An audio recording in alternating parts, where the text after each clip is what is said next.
मुझे यूं भुला न पाओगे राधिका नाचे। नमस्कार, आदाब, सत श्री अकाल दोस्तों। मैं हूं आपकी दोस्त और होस्ट स्वप्निल और मेरे YouTube चैनल स्वप्निल टॉकीज में आप सभी का बहुत बहुत स्वागत है। आज की रात मेरे आजा जा। मोहम्मद रफ़ी साहब ने जिस गीत को भी अपनी आवाज़ दी वो गीत नायाब बन गया, बेमिसाल बन गया। फिर चाहे वो कोई रोमांटिक गीत हो, कोई क्लासिकल सॉन्ग हो, मस्ती भरा कॉमेडी गीत हो, कव्वाली हो, भक्ति भाव से भरा कोई भजन हो या फिर कोई दर्द भरा नगमा। ओ दुनिया के रखवा सर जो तेरा चकराए प्यार तेरा। हर मूड के गीत में रफ़ी साहब जैसे जान डाल देते थे। आवाज़ में इतनी मिठास और गले की रेंज ऐसी ज़बरदस्त कि मंद्र सप्तक से लेकर तार सप्तक तक मजाल है कि कभी सुर इधर से उधर हो जाए या स्वर कभी बिखर जाए।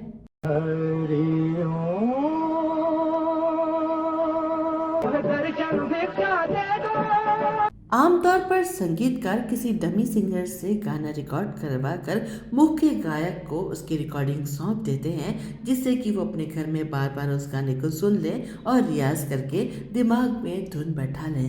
लेकिन रफ़ी साहब के साथ ऐसा नहीं था। बस एक बार अगर वो किसी गीत की धुन सुन लेते थे तो वो धुन उनके दिमाग में कुछ यूं बैठ जाती थी कि भले ही रिकॉर्डिंग 1 साल बाद हो, 2 साल बाद हो, लेकिन जब भी रिकॉर्डिंग के लिए उन्हें बुलाया जाता था वो 10 का 10 उस धुन को गा देते थे। एक सुर भी इधर से उधर नहीं होता था। संगीतकार उनकी इस प्रतिभा को देखकर हैरत में पड़ जाते थे।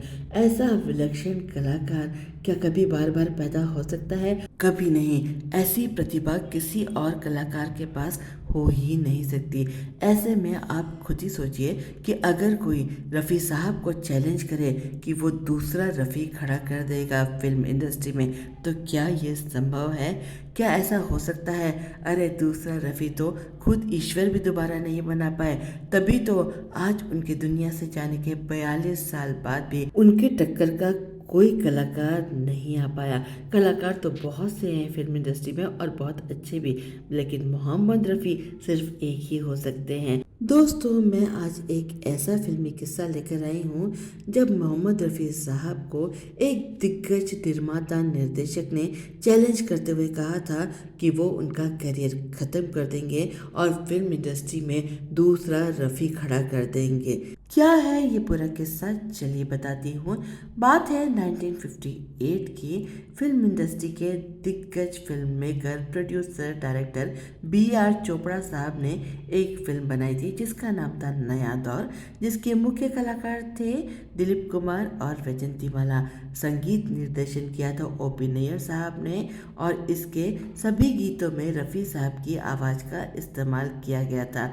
फिल्म बहुत बड़ी हिट हुई थी और साथ ही साथ इसका संगीत भी बहुत हिट हुआ था, बल्कि इसके संगीत को लोग आज भी नहीं भूले हैं।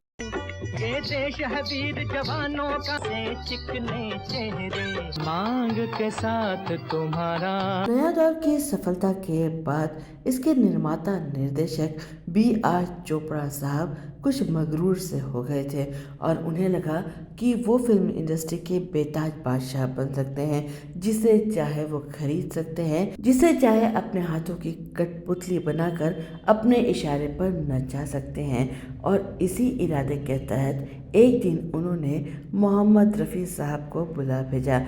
मोहम्मद रफ़ी साहब उनका बहुत सम्मान करते थे। उनके बुलाने पर वो उनसे मिलने आए। B.R. चोपड़ा साहब ने मोहम्मद रफ़ी साहब के सामने पेशकश रखी कि आगे से आप सिर्फ मेरे बैनर के लिए गाना गाइए। कीमत मैं आपको मनचाही दूंगा, लेकिन शर्त यह है कि अब आप किसी और के लिए गाना नहीं गाएंगे। आपको काम की तलाश में इधर उधर भटकने की ज़रूरत नहीं है। रफ़ी साहब ये ऑफ़र सुनकर अवाक रह गए, फिर मुस्कुराते हुए बोले कि मेरी आवाज़ तो ईश्वर की देन है, ये तो सबके लिए है, मैं इसे दुनिया तक पहुंचने से नहीं रोक सकता। मेरे पास तो जो भी आएगा उसके लिए मैं गाना गाऊंगा। मैं इस तरह से एक ही बैनर के तहत बंद कर नहीं रह सकता। रफ़ी साहब के यूँ साफ साफ इनकार कर देने से B.R. चोपड़ा साहब को बहुत गुस्सा आया। उन्हें लगा कि रफ़ी साहब ने उनका अपमान कर दिया।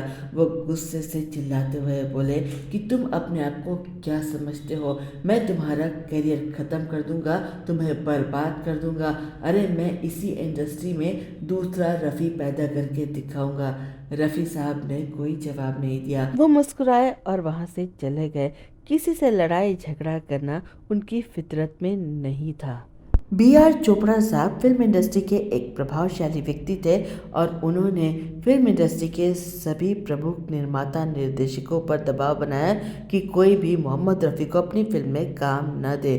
कुछ निर्माता निर्देशक उनके दबाव में आकर उनकी बात मान गए। कुछ समय के लिए रफ़ी साहब के पास काम की कमी भी हो गई, लेकिन क्या सूरज की रोशनी को धरती तक पहुंचने से कोई रोक सकता है? क्या फूलों की खुशबू को कोई फिजा में फैलने से रोक सकता है? तो भला रफ़ी साहब की आवाज़ को आवाम तक पहुंचने से कोई कैसे रोक सकता था?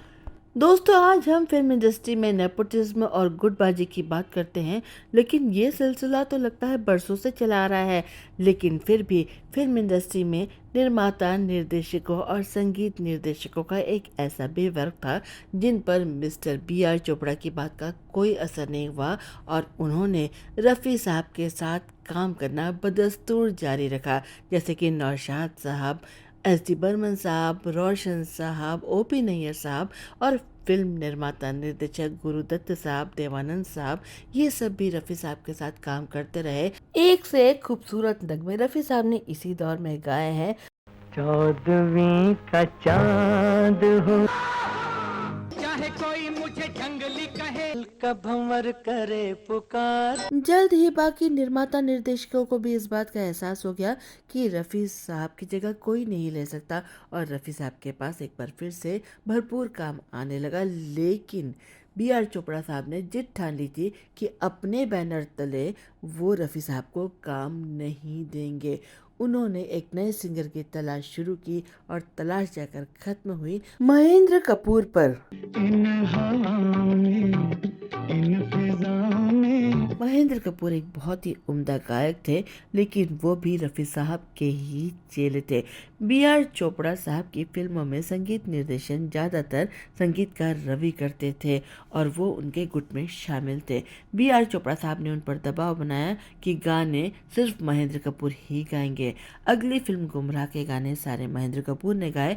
गाने काफ़ी पॉपुलर भी हुए, लेकिन संगीतकार रवि अपनी सभी धुनों को मोहम्मद रफ़ी को दिमाग में रखकर ही तैयार करते थे, लेकिन वो उनसे गाने गवा नहीं पा रहे थे। इस बात के लिए उनको अंदर ही अंदर बड़ी घुटन सी हो रही थी। इसके बाद B.R. चोपड़ा साहब ने एक फिल्म प्लान की जिसका नाम था वक्त। रवि साहब ने कहा कि देखिए, इस फिल्म का जो टाइटल सॉन्ग है उसे मैं मोहम्मद रफ़ी से ही गवाऊंगा, किसी और से नहीं। इस बार वह भी जिद पे अड़ गए।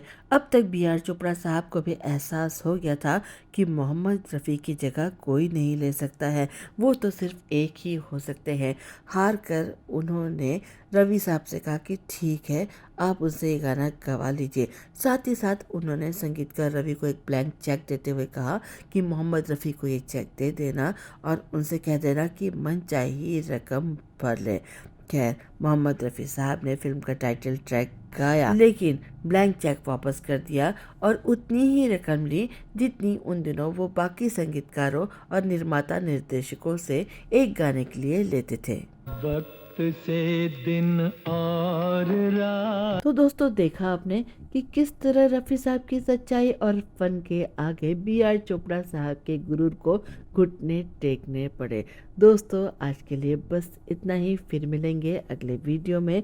अगर आपको वीडियो पसंद आया हो तो चैनल को सब्सक्राइब करिए, वीडियो को लाइक करिए और बेल आइकन को जरूर हिट करिए जिससे कि सभी नोटिफिकेशन आपको समय से मिल सके। फिर मिलेंगे अगले वीडियो में।